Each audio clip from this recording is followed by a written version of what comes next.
బండలు ఆరాల నేను చలికి చచ్చిపోతుంటే నువ్వు బండలు ఆరడం కోసం ఫ్యాన్ కేసా కొడవలు తీసావా దేనికి ఇవే డోర్ కాదు బయటికి పో నువ్వు చెప్తాడు మనోహర్నా మందు తాగి బయటకు పోతాడనే తాగలేదా ప్రశాంతంగా పడుకున్నారు తాగలేదు ఎందుకు బయటికి పోతే కొడవలు తెస్తానన్నావా తాగడానికి పోతే అబ్బా ఏం వేసినవే ప్లాన్ రోజు కొడవలు పెట్టుకో ఇదేదో బాగుంది. సో కీర్తి డౌట్ ఏంటంటే మీకు కంటిన్యూగా వర్క్ చేస్తారు మీకు స్ట్రెస్ ఉండదా అని అడిగింది కీర్తి.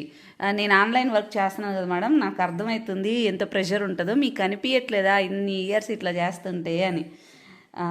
కీర్తి ఒకప్పుడు అనుకునేది అనమాట జిమ్కి వచ్చేది నాతో పాటు అప్పుడు అయితే నేను ఎవరితో మాట్లాడేదాన్ని కాదనమాట నేను వర్కౌట్ చేసుకునేదాన్ని ఫోన్లో ఎక్కువ ఉండేదాన్ని.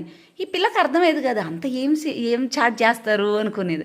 ఆ తర్వాత రాను కావాలని ఒక 2 వారాలు ఆన్లైన్ వర్క్ ఇచ్చా కుంకుమ సేల్ చేసుకోబోయని. ఆ తర్వాత దీనికి పిచ్చి లేచిపోయింది ఏదో నాకు ఇప్పుడు అర్థమైంది మీరు ఎందుకు ఎవరితో కలవరు వీళ్ళ వర్క్కే సరిపోతుంది మీకు ఇంకెక్కడ ఉంటుంది అని.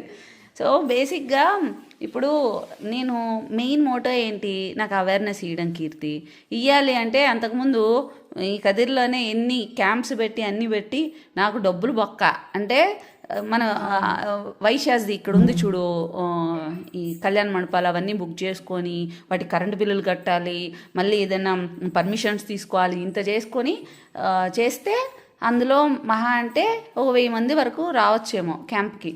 కానీ ఇప్పుడు వాళ్ళు మారతారో లేదో కూడా తెలియదు. మనం మెడిసిన్ సజెస్ట్ చేస్తాం ఇట్లా మార్చుకోవాలని చెప్తాం అయిపోద్ది స్కూల్స్కి కాలేజీకి పోయినా కూడా. ఇప్పుడు చూడు ఇప్పుడు ఏమైంది నేను నా ఇష్టంగా ఆన్లైన్ వాళ్ళు వస్తారు ఆన్లైన్ వెయిట్ లాస్ ట్రైనింగ్ కానీ స్కిన్ కేర్ హెయిర్ కేర్ వాళ్ళు ఇష్టంగా వస్తారు నేను సజెషన్స్ ఇస్తాం మేము. అప్పుడు ఏమైంది పని సగం తగ్గిపోయింది కదా. మనం ఏం చేస్తాం తెలుసా స్టార్టింగ్లో దేవుడా ఇది కావాలి ఇది చేయాలి ఇట్లా అనుకుంటాం ఇంత పని వస్తే చాలు అనుకుంటాం. తీరా పని వచ్చినాక వాళ్ళు అవ్వట్లేదు నేను ప్రెషర్ అయిపోతున్నాను ఎంత స్ట్రెస్ నీకేం తెలుసు ఈ జాబ్ వల్ల అంటాం. నువ్వు అనుకునేదే కదా అది ఇంకా నీకు అది నువ్వు ఎంత కష్టపడి నీకు ఇట్లా వచ్చిన తర్వాత నా వల్ల అవ్వట్లేదు నాకు స్ట్రెస్ అయిపోతుంది అరే ఇది వస్తే చాలరా నాయనా నా లైఫ్లో ప్రశాంతంగా ఉంటుంది అనుకున్న దగ్గర నాకు వచ్చేసింది. ఇప్పుడు నేను హ్యాపీగా నేను దాన్ని చిన్న థింగ్స్ని ఎంజాయ్ చేసుకోవచ్చు కదా. నేను నా లైఫ్ని ఎంజాయ్ చేస్తున్నా వర్క్ హ్యాపీగా చేసుకుంటున్నా నేను ఎక్కడికి పోనక్కర్లే నా దగ్గరికే వాళ్ళు వస్తుంది నేను ఎక్కడికి పోనక్కర్లే.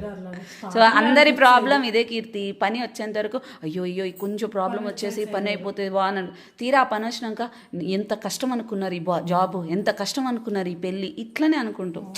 సో అది బేసిక్ మర్చిపోతే కష్టం అనిపిస్తుంది. నా వర్క్ నేను చాలా ఎంజాయ్ చేస్తాను హ్యాపీగా ఎంజాయ్ చేస్తాను అందుకే స్ట్రెస్ ఉండదు.